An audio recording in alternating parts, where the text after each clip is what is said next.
am going to share 3 important verses in the Bible which were written in Ephesians chapter 6, verses 1 to 3. I know these verses have somehow been so popular among you. They might have been your meditations. They might have been your devotions. But I would like to share still them with you this evening. Okay. And it reads, sabi niya sa Ephesians 6, chapter 6, verses 1 to 3. Children, okay, obey your parents in the Lord because it is right. Honor your father and your mother because this is the first commandment with the promise that you may live well. And, sandali, nakalimutan ko yata.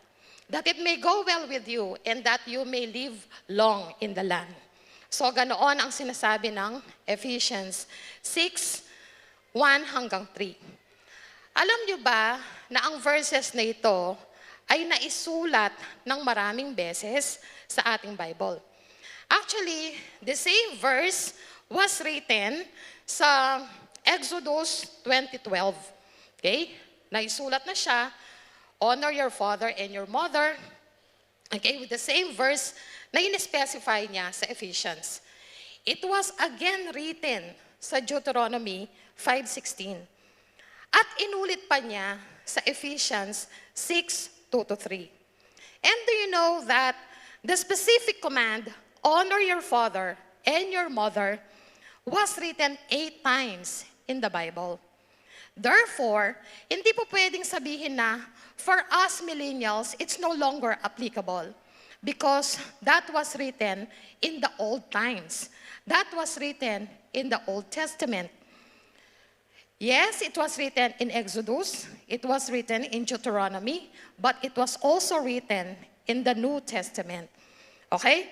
So just like what God had said, heaven and earth will fade, but my words will remain. Therefore, the same instruction is still applicable even to us, millennials. And I include myself there. Tama? Okay. That is why I have entitled my short sharing with you this afternoon, Honor Thy Father and Thy Mother. Question, no? Bakit kaya kailangan nating i-honor ang ating mga magulang? Alam niyo ba, with the 10 commandments of the Lord, seeing the 10 commandments of the Lord, yung first 4 commandments, it speaks of the relationship of man to God. Okay? Dun sa first 4, asan na? Okay, next pa. Next slide. Next slide. Yan.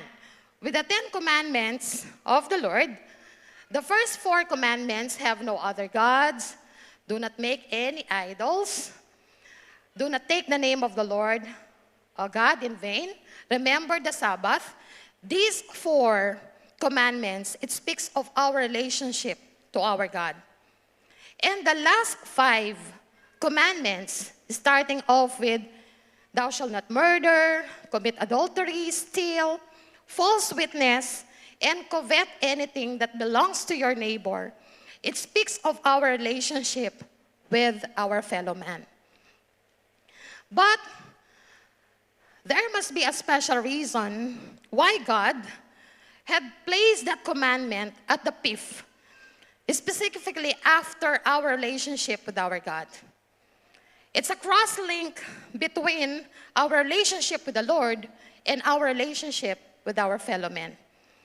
And I would like to believe that that one is a transition commandment because as a result of our good relationship with God comes the fruit of having a good relationship with the first person whom we are going to encounter in our lives, and those are our parents.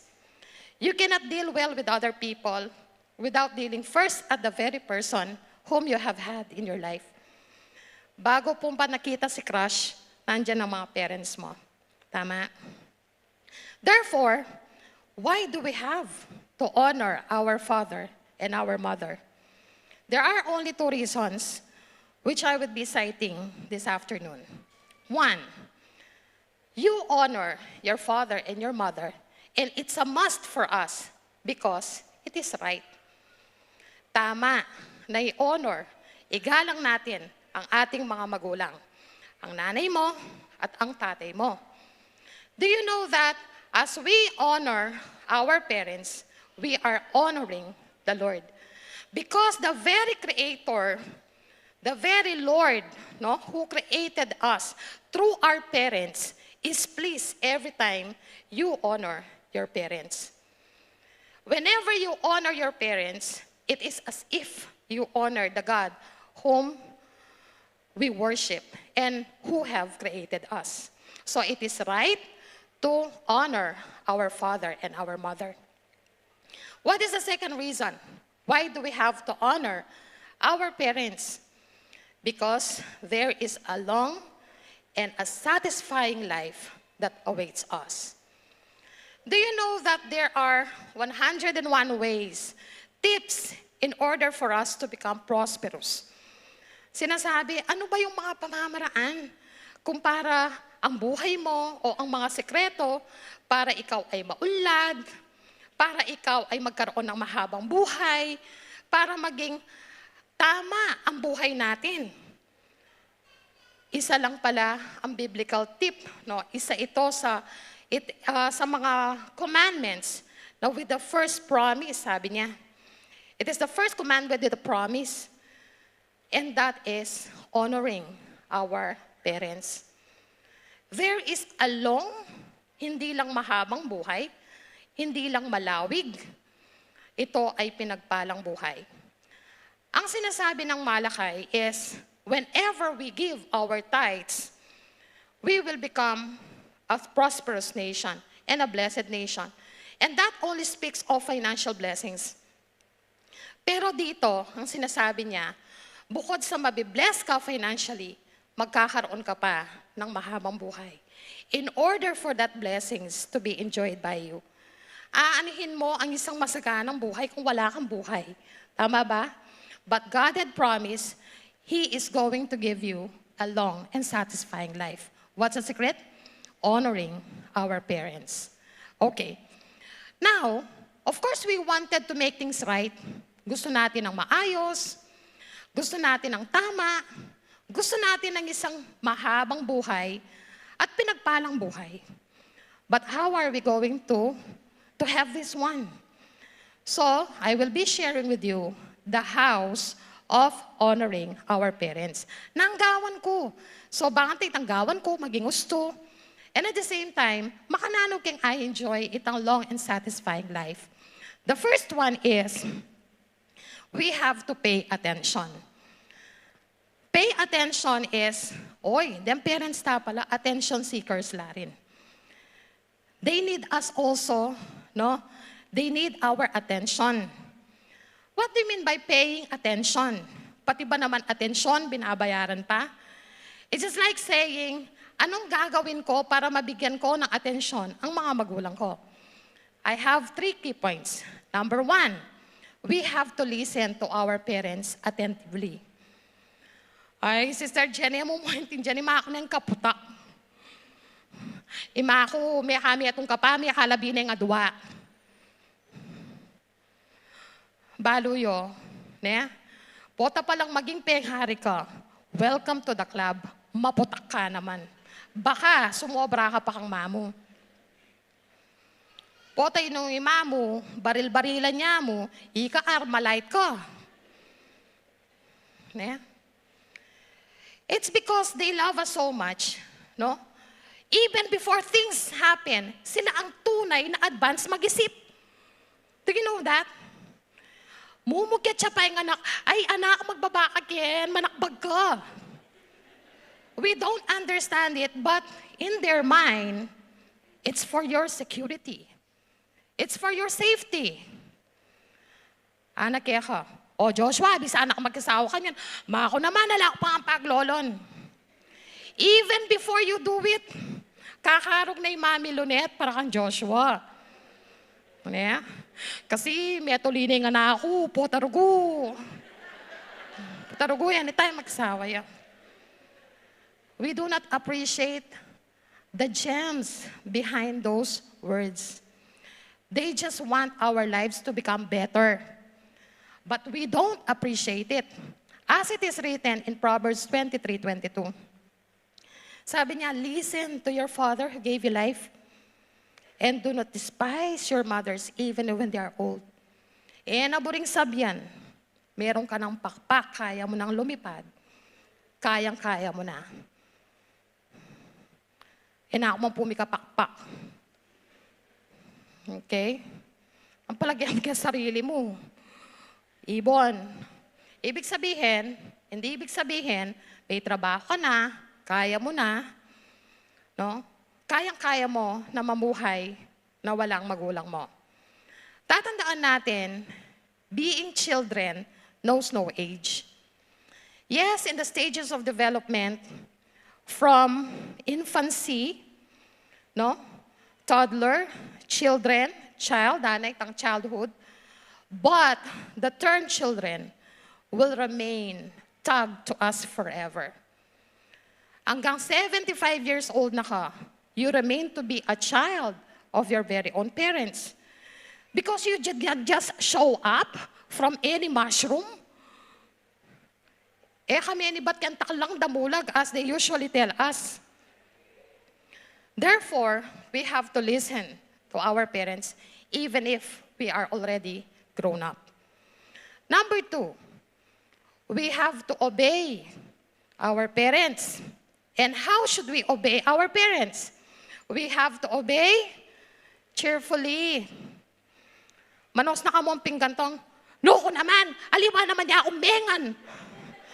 O pati pinggan ang magipinggan. Mamalis ka tong, loko, malaga siya sana siya, ganagalang bulong, intanaman na inibang kanita, tala na akong papalisan. Pakipipi mo na ng itang kaya, apa, memipi ka, puling masalese, 5 pirat.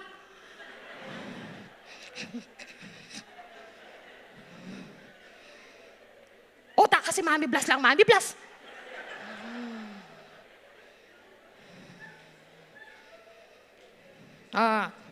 Utos na yung pangalan. Joshua, favorite kay Joshua, yatsu kaya ngarap. Joshua, kuha mo na akong inuman. Oy, Abi, kumahang inuman. Anang Abi. Oy, JC, kumahang inuman. Ano niya? Ano rin JC? Tangkasunod ko, padatang niya pa. Lana yung utos.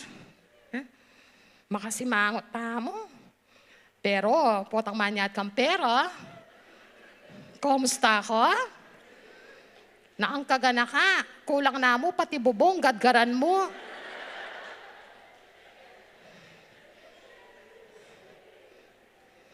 Pero potang alakang buri. Nano kay tsura. Bala manok kang mamalugbog. Da kaya lelen. Alay nga sabi, Mamo. Susumpong na reta sa gumaan yan. Okay. We have to obey them cheerfully. Kung susunod ka na rin lang, yung masarap na sa puso, wag na yung, mako talagang makatakni, mapalutos siya po. Tatangkuhan, timurin, bayo na ka din ng pera, pasakita na ka pa. Okay. And then, the third one is, work wholeheartedly. Whenever we work, we have to do it as if we are doing it for the Lord. Sabi nga kanina dun sa Colossians 3:20, no? When we obey our parents in everything, this pleases the Lord. Maaari niyong itanong sa akin, ika mo, sister, ngayon sabi-sabi kang makanyan. Megi ka bang mayap? Ay anak kang pengari mo. Aliko rin. Kanya magsisi ko.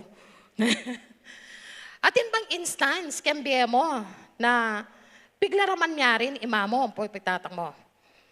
Or you have disobeyed your parents because you have done something na alam mo ikakagalit niya. And my answer is, yes. Ask me also a follow-up question. When was that? When I followed the Lord and when I entered the ministry. Ay, balaham yata, inconsistent ito. When you follow the Lord and when you enter the ministry, doon ka nag-disobey sa nanay at sa katatay mo? Yes. Because when I've known about the Lord, I am about to tell my parents about it. They did not welcome the idea. They felt that we are getting away from what they are allowing us to do. We would like to attend a Christian church. They want us to attend a Catholic church. So every time we attend Bible study, cell groups, and we even attend church, nagkakaroon sila ng feeling na lumalayo kami sa kanila. Sinasabi nila is, lalabanan nila kanu. So nag-umpisa kaming magsinungaling. Alam ni Pastor Mark yan. We were still then at JIL, dito sa may San Pedro. Nagpasalamat kami nung nagkasabayan yung oras ng pag-attend ng Catholic Church at ng Christian Church na yon. We developed the art of getting into the tricycle very swift. Saki ako, saki Sister Janet, saki Sister Jonah, papunta sa church. Hindi namin naaabutan ng benediction kasi natatapos ang Catholic Church ng 8:30, natatapos yun ng 9:00.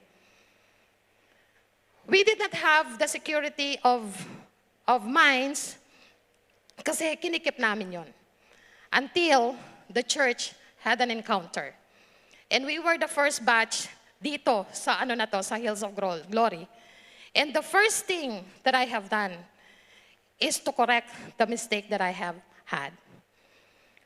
I remember those times, I attended the encounter, and after which, I testified the goodness of the Lord where my parents are in because I have invited them. At inamin ko sa kanila na, Ma, kini kumagatin. And this is where I feel I am growing.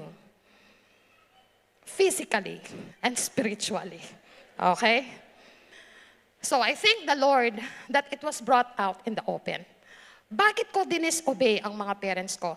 Because malinaw din sa akin na sa hierarchy ng buhay ko, mas mataas na dihamak ang Panginoon kesa sa magulang ko.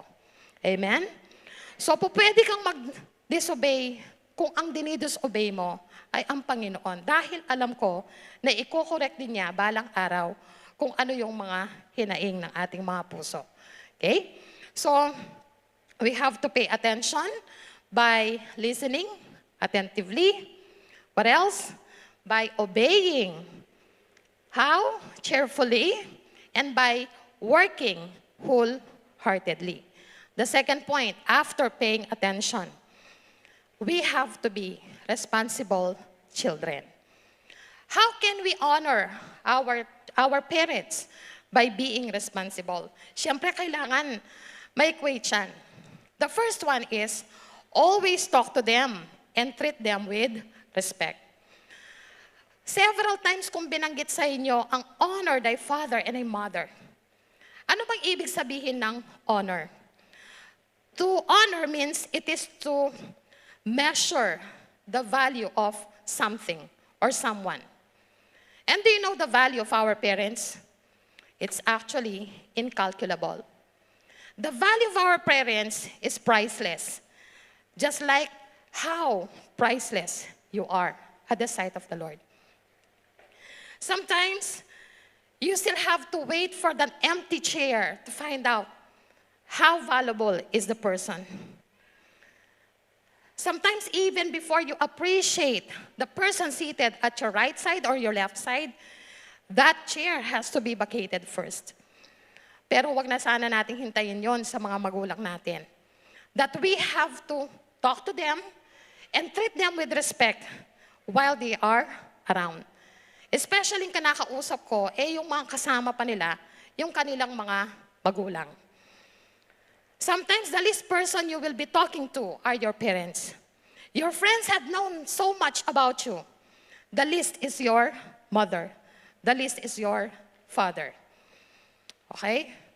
So always talk to them because the way you talk to them, the way you respect them, the way you treat them, the way you mingle with them, the way you show your behavior, reflects on how much you value your parents. Kapag baka usap mong nanay mo, mas mataas pang boses mo kaysa sa kanya, parang nagkabaliktad ng sitwasyon. It just reflects on how much we value our parents. Number 2, we have to what? Be thankful and we have to show our gratitude. Alam niyo ba na when you were born into this world, you could not even afford to feed yourself. Kahit kaano ka kagutom, you'll be still waiting for your parent to prepare that milk for you. You cannot even afford to change a diaper. Hindi yan sasabihin na, eto anak ha, nandito ng diaper mo, nandito ng milk mo, sangkap na ka mo, mag-change ka napi mo, potang kailangan. The self-care, hindi man natin kaya yun. Your parents have done everything for us. Sabi nga ng isang kanta, nung isilang ka sa mundong ito, laking tuwa ng nanay mo.